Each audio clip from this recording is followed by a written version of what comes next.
Being funny, you know, you want to be better than everybody else, you want to be the best, the funniest. You cannot define yourself in reference to other external coordinates. You must define yourself internally with your relationship with a higher entity. Think of yourself as a manifestation of some higher thing, some higher frequency. This is the visible realization. And you know that because you can't see atoms, can you? And you certainly can't see the forces that hold atoms together.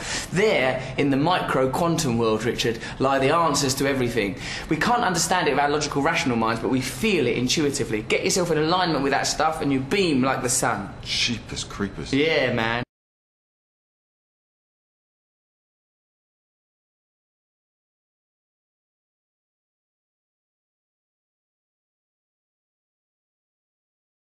A few months ago, I understood suddenly how thought was just an illusory thing, and how thought is responsible for, if not all, most of the suffering we experience.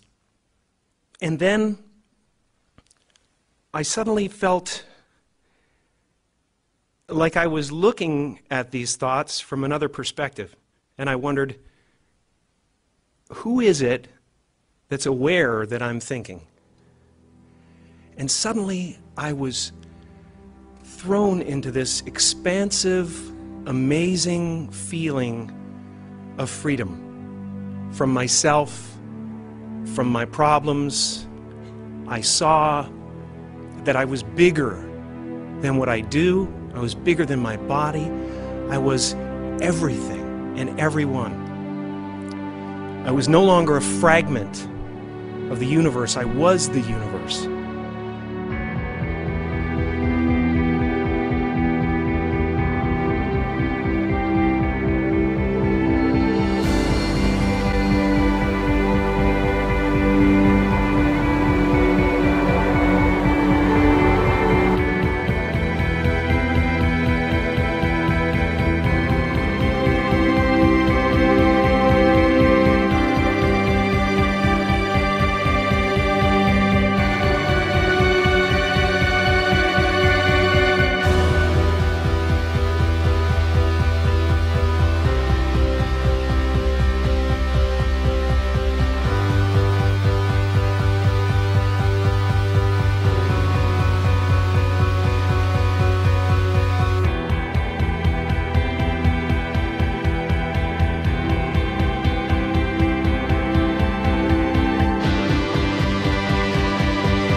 Tonight's talk is consciousness, creativity in the brain.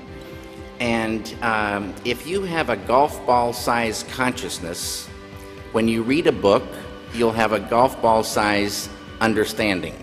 When you look out, a golf ball size awareness. And when you wake up in the morning, a golf ball size wakefulness. But if you could expand that consciousness, then you read the book, more understanding. You look out, more awareness, and when you wake up, more wakefulness. It's consciousness. And there's an ocean of pure, vibrant consciousness inside each one of us. And it's right at the source and base of mind, right at the source of thought, and it's also at the source of all matter.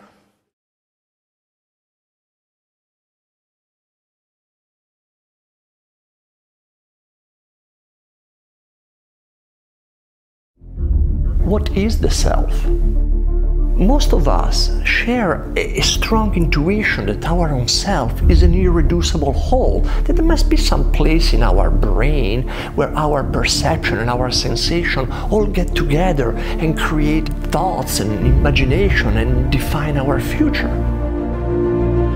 But neuroscience today is discovering that there is no single brain structure that embodies the self, and it's pointing to the fact that what is creating the sense of self is a complex mental neurological map allowing us to function as one single organism.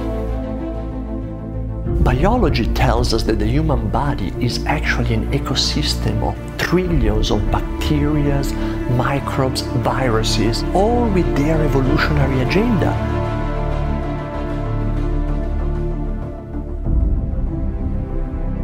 What is then the self, if what I call me is not one organism, but really trillions of different living entities?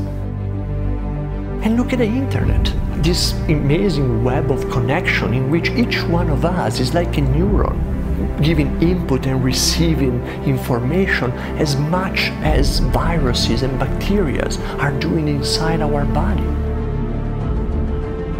Body and mind, our skin, can no longer be used to define the boundary of ourself. We are all connected with nature, with billions of people. Could it be this illusionary image of ourselves as separate beings that is keeping us in this perpetual state of anxiety, scarcity, fear, dissatisfaction, and leading us as a society at this very delicate point in evolution with the current ecological, economic, and social crisis?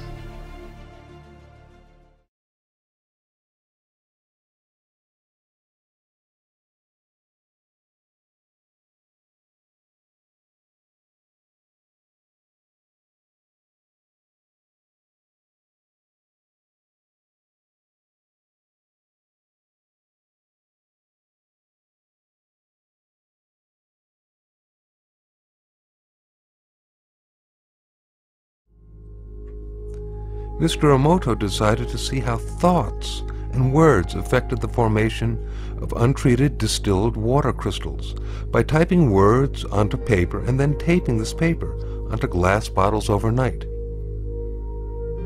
This photo shows the effects of the words, "Thank you." This next photo shows the effects of the words, "Love and Appreciation."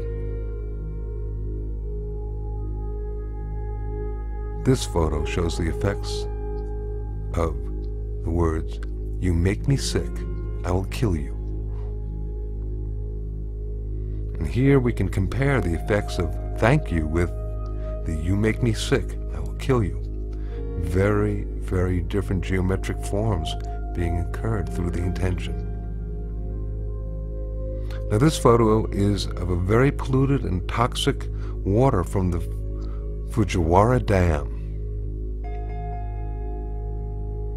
Here now is the same water from the Fujiwara Dam after a Buddhist monk had offered a prayer over it.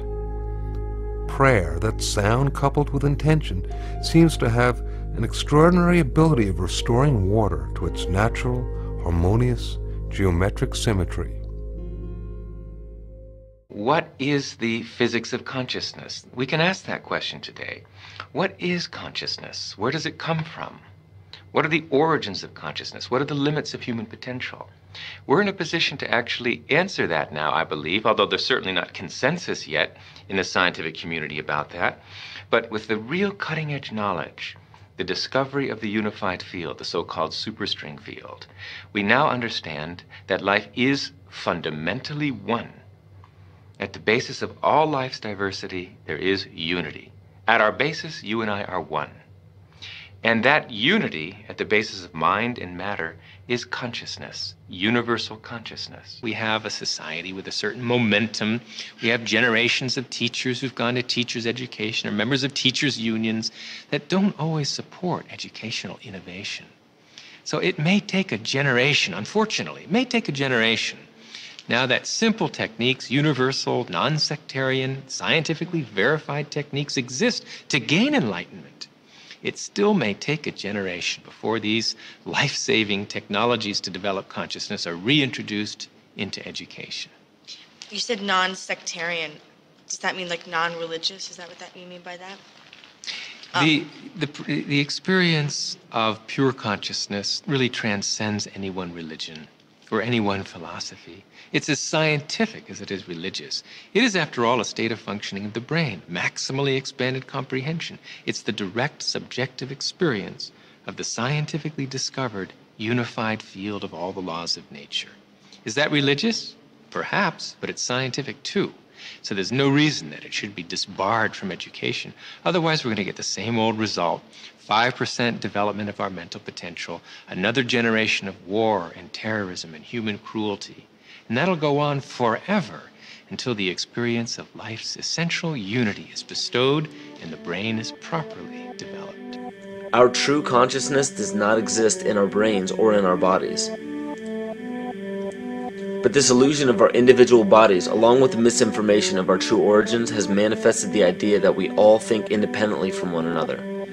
With this misunderstanding, it would seem impossible to scientifically explain telepathy, clairvoyance, spiritual mediums, and other phenomena dealing with transferring information between sources without physical means of communication. But when you understand that there is a common spiritual bond between all things in the universe, and that we are all part of one divine intelligence, no phenomena is unexplainable. The blank matter within the most basic building blocks of perceivable existence is malleable and molded by intent. This means that consciousness shapes our reality. This seems difficult to accept for most, and it is quite understandable. In modern times, we are taught from an early age how to think rationally and tangibly. This is a very left-brain method of education, and it has more harmful effects than it's given credit for. The left brain deals with logic, details, facts, patterns, practicality, science, and math, as the right brain deals with feeling, intuition, symbols, images, risk-taking, philosophy, and religion. With a deliberate push for government-controlled educational curriculums, generation after generation of the youth are being taught to focus only on the facts, figures, and numbers. Repetition is used to train children subconsciously to accept what they're learning. Children aren't rewarded for questioning the validity of the information they receive. They are ridiculed. However, the children who blindly accept the information as true and merely regurgitate the information on command when it is time to take a test, those children go on to become the decision makers in our government, law, medicine, business, and every other occupation with power and prestige.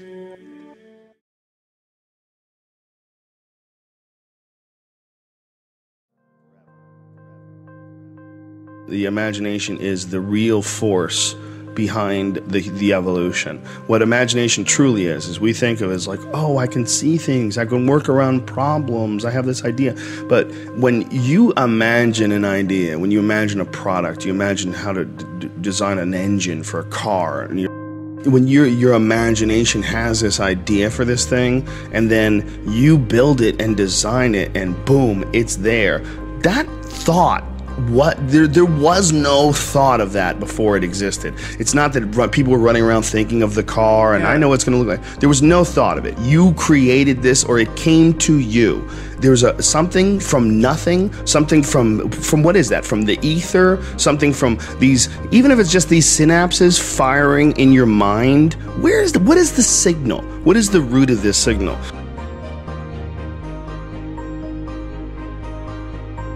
It is possible that the imagination is something that is information that is out there, like the idea of the Akashic records, the idea of that there's shit out there, and that what we are is little antennas, and that when we tune into something, if we pick up this signal for the engine, and someone picks that up, excellent. Once that piece is in place, oh, and then it flowers and blossoms like a Fibonacci sequence on a fucking a sunflower. You know, it all bursts out, you know, exponentially in certain directions, and then that starts creating more inventions which also burst out. But all of them emanate in the imagination initially. All of them have to be thought up. All of them have to be created by the human mind.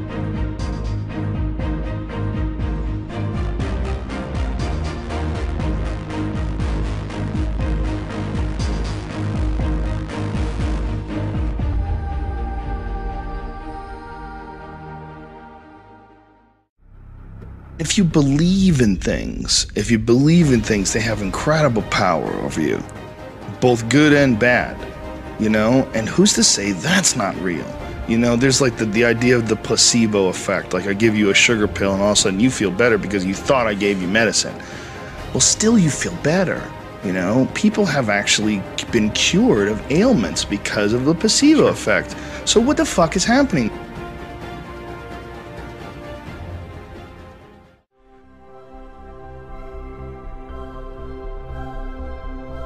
I'm not sure what this is, and I don't think you are either. I think you can pretend that you're sure because it makes you feel better at night, and you can pretend that everything that you can't hit with a hammer isn't real, and it's just your imagination. It's just what the fuck is consciousness, man? What is this? What is life? What is this idea that, oh, I'm gonna call Bert Kreischer and ask him to come over to my house, and Bert somehow or another navigates his way through space and time and arrives at my doorstep, and us friends get to communicate, and we're talking into some fucking thing that takes all of our voice and all the shit that we say and throws it through some internet and breaks it down to ones and zeros, where it's then interpreted by other people's computers in real time.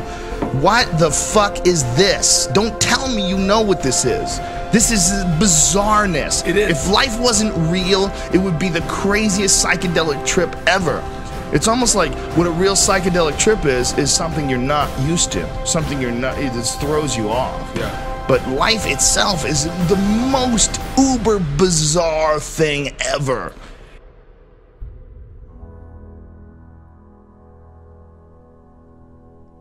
Branches were sold by the color of green.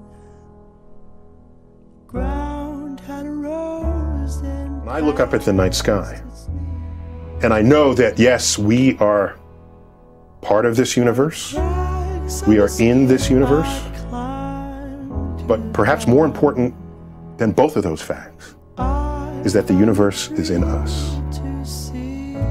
When I reflect on that fact, I look up. Many people feel small because they're small and the universe is big, but I feel big because my atoms came from those stars. There's a level of connectivity. That's really what you want in life. You want to feel connected. You want to feel relevant. You want to feel like you're a participant in the goings-on of activities and events around you. That's precisely what we are, just by being alive.